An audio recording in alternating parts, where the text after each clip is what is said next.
Balkan ölkələri kimi yerlərdə yayılıb.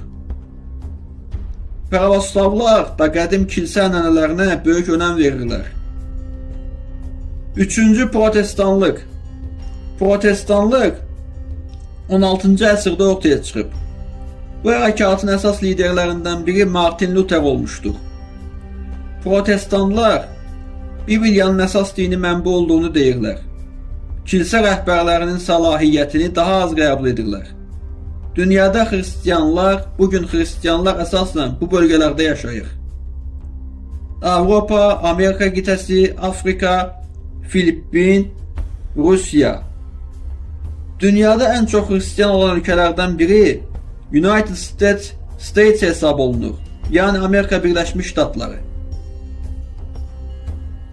Xristianlıq 2000 ildən çox tarixə malik olan və dünya tarixində böyük iz qoymuş dinlərdən biridir.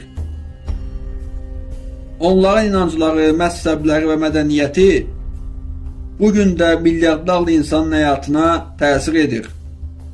Tarix boyu bu din müxtəlif xalqlar və mədəniyyətlər arasında yayılıb və dünyanın bir çox bölgəsində böyük rol oynayıb.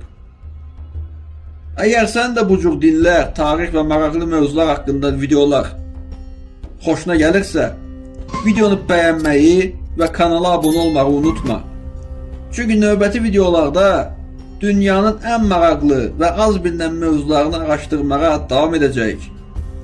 Əziz dostlar, sağ olun və Allah amanında qalın.